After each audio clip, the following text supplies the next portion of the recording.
ഒരു കഷ്ണം റൊട്ടി തരുമോ? ഈജിപ്ത് മഹാരാജ്യം നിങ്ങൾക്ക് പകരം തരാം. ഒരു യാചകൻ ഈജിപ്തിലെ തെരുവിലൂടെ ഇങ്ങനെ അലയുകയാണ്. ദിവസങ്ങളായി അയാൾ ഭക്ഷണം കഴിച്ചിട്ട്. ആരും അയാളെ തിരിഞ്ഞു നോക്കുന്നില്ല. നടന്ന് നടന്ന് തൊട്ടടുത്തുള്ള ഒരു പട്ടാള ക്യാമ്പിൻ്റെ അടുത്തെത്തി അയാൾ. അവിടെ പട്ടാളക്കാരെല്ലാം അവരുടെ പ്രഭാത ഭക്ഷണം കഴിച്ചുകൊണ്ടിരിക്കുകയാണ്. അവരുടെ അടുത്ത് നിന്നിട്ടും അയാൾ ഇതേ വാക്യങ്ങൾ ആവർത്തിക്കുന്നു. ഒരു കഷ്ണം റൊട്ടി തരുമോ? ഈജിപ്ത് മഹാരാജ്യം നിങ്ങൾക്ക് പകരം തരാം. അവിടെയുള്ള പട്ടാളക്കാരെല്ലാം അത് കേട്ടിട്ട് ഇയാളെ കളിയാക്കി ചിരിക്കാൻ തുടങ്ങി. ഈജിപ്ത് രാജ്യമോ? ഇയാളോ?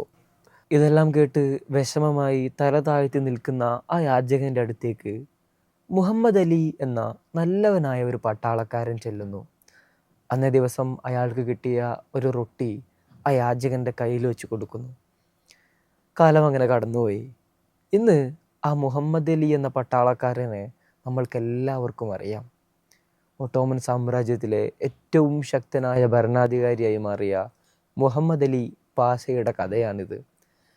പാരമ്പര്യമായി അധികാരം കിട്ടാൻ അദ്ദേഹത്തിൻ്റെ പിതാക്കളൊന്നും രാജാക്കന്മാരല്ലാഞ്ഞിട്ടും അദ്ദേഹം ഭരണാധികാരിയായി മാറിയതിൻ്റെ പിന്നിൽ പണ്ഡിതന്മാരും ചരിത്രബോധമുള്ളവരെല്ലാം ഒരേ സ്വരത്തിൽ ആവർത്തിക്കുന്ന ഒരു കഥയാണിത്. സൂഫിയായിരുന്ന ദർവേഷായ ആ യാചകനോട് കാണിച്ച ഒരു നിമിഷത്തെ കരുണ, ആ യാചകൻ്റെ ഗുരുത്വം, ആ ഗുരുത്വം നമുക്ക് ചുറ്റിലെല്ലാം ഉണ്ട്. നമ്മുടെ ഉമ്മയിൽ, ഉപ്പയിൽ, നമ്മുടെ ഗുരുക്കന്മാരിൽ, ചിലപ്പോൾ ഇതുപോലെ ചില യാചകന്മാരിൽ നിന്ന് പോലും ആവാം.